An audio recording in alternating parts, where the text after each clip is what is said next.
上期节目我谈了李小龙的格斗能力，本来我是以为大多数的人都会点那个 thumb down 的标志的，然后掉很多粉的，结果没想到支持率还是挺高的，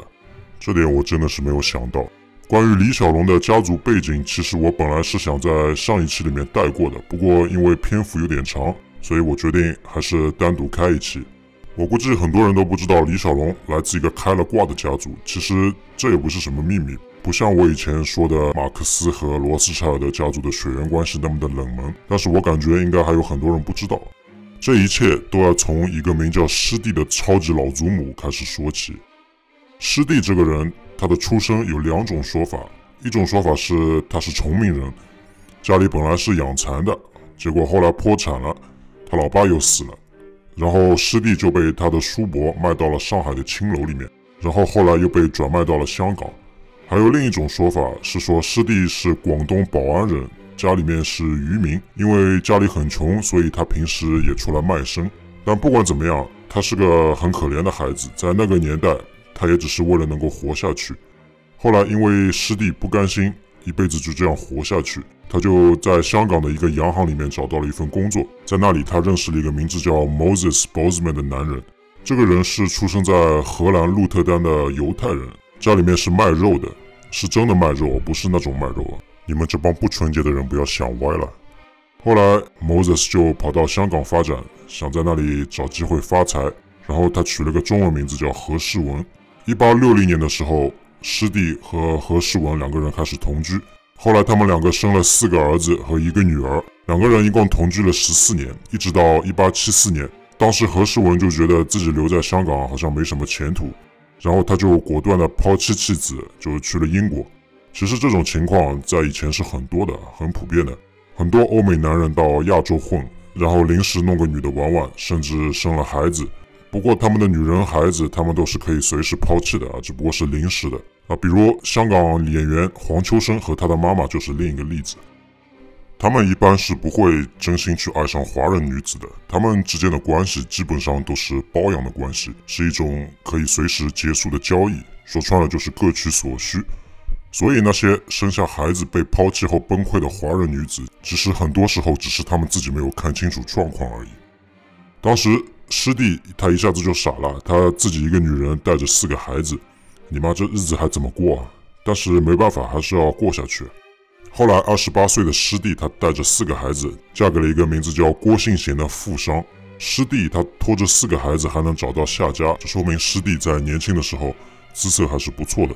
这里面有个问题啊，施蒂的其中一个孩子何甘棠是在1966年出生的，他长得也根本不像是混血儿。根据何家的后人何鸿銮写的《Tracing My Children's Lineage》这本书的说法，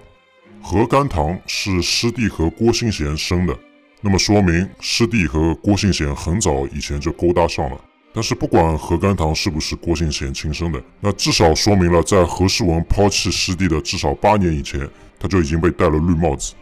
所以施蒂被抛弃，我估计也不是何世文一个人的原因。现在基本上每个人都觉得混血儿很酷啊，颜值很高，所以有很多华语地区的女孩都梦想找个洋人老公啊，生个混血儿。至于其他地区我不是太清楚，但是在那个时代人们可不是这么想的。如果是在俄罗斯啊、蒙古啊、中亚这些地方，你长得混血，这一点也不奇怪，因为历史上太多了，比如列宁啊、勃列日涅夫啊这种。再比如说唐朝皇室的子孙里面也有壮冒类胡的，对于他们来说这太正常了，是没有人会来对你指指点点的。然而中国人和西欧人都是不具备这种胸怀的。西欧人他们有一种优越感，他们觉得我靠，我们西欧好不容易勃起了，我们才是高等人，其他人都是低贱的。而中国人也有一种根深蒂固的非我族类的思想，所以当时的良家女子也是不会去嫁给洋人的。所以何家的这几个混血孩子啊，他们小时候都是饱受歧视的。后来李小龙也曾经因为他的血统被其他的中国小孩子嘲笑，所以他们真的是非常的不容易。然而谁也没有想到，这几个混血孩子长大以后来了个大逆袭，彻底的咸鱼翻身。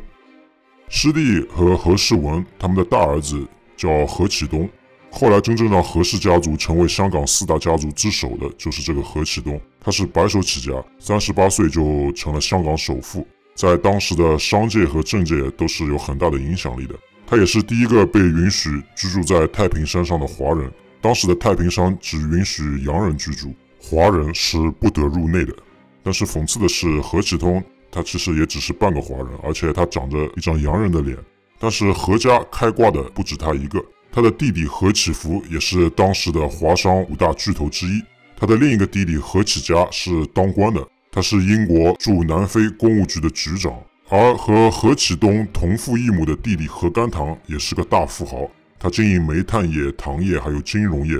他的生意遍布澳门、中国还有东南亚。他还创办了广华医院和圣约翰救伤队香港分会。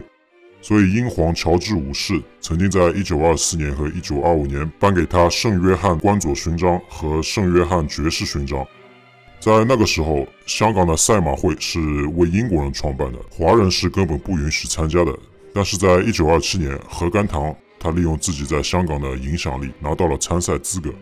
何甘棠他总共有14个老婆，29个孩子，另外他还有很多情妇。那当时何甘棠在上海有一个情妇，她的名字叫张琼仙，她也是个欧亚混血儿。她和何甘棠有一个女儿，名字叫何爱瑜。根据何启东的后代何鸿銮写的《Tracing My Children's Lineage》这本书的说法，何爱瑜是何甘棠和张琼仙亲生的。然而，根据张琼仙孙子的说法，何爱瑜是被何甘棠和张琼仙领养来的，也就是说，何爱瑜跟何甘棠是没有血缘关系的。所以这就让何爱瑜的身世变得有点扑朔迷离。何甘棠他这个人很喜欢粤剧，所以他经常叫戏班子到家里来唱戏。经常被叫来的人里面有一个人名字叫李海泉，是当时粤剧的4大名丑之一。慢慢的，李海泉他就认识了何甘棠的女儿何爱瑜，他2个人就有了感情。但是何爱瑜的家里是不同意的，于是他们2个人就私奔了。然后1940年，何爱瑜在美国旧金山生下了一个名叫 Bruce Lee 的男孩，他就是后来著名的功夫片巨星李小龙。然后李小龙出生的4个月后，也就是1941年，何爱瑜和李海泉准备带着李小龙一起回到香港。当时他们为了保住李小龙的美国国籍，何爱瑜就对美国移民局说自己有一半的英国血统。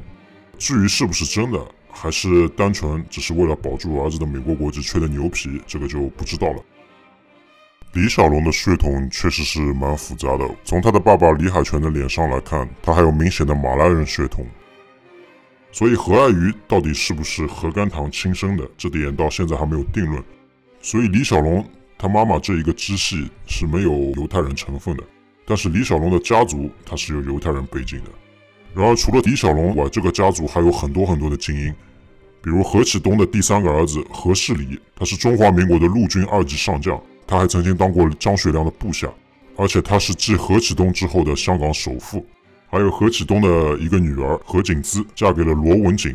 罗文景也是香港当时4大家族之一。他们的儿子罗德成是个大律师，也是香港基本法的起草人。当年港英政府利用本土的华人去统治香港，也就是英国人以夷制夷的手段，所以罗德成他作为政治贵族是被提拔的。但是后来他投靠了北京，还被江泽民和李鹏接见过。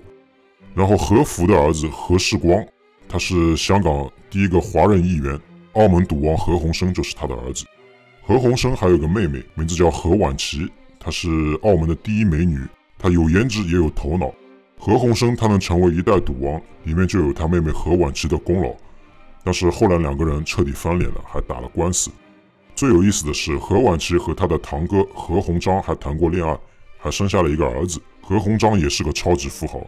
还有他的弟弟何鸿清是大英博物馆里面中国馆的主要赞助人。按照辈分来说，李小龙的外公是何鸿燊的叔公，而李小龙的妈妈是何鸿燊的姑妈，而李小龙是何鸿燊的表弟。虽然2个人差了19岁吧，但是属于同辈人。而师弟这个超级老祖母，他的儿子何启东是香港首富，他的曾孙何鸿燊是澳门首富，然后他的曾外孙李小龙是国际巨星。哦，对了，还有当年抛弃师弟和自己孩子的何世文。何世文在1877年，也就是他离开香港的4年以后，当时38岁的他在美国旧金山和21岁的 Mary Forbes 结婚。他的岳父名字叫 Alexander Forbes， 是旧金山英国加利福尼亚基金会的主席，所以何世文也算是绑上了大款。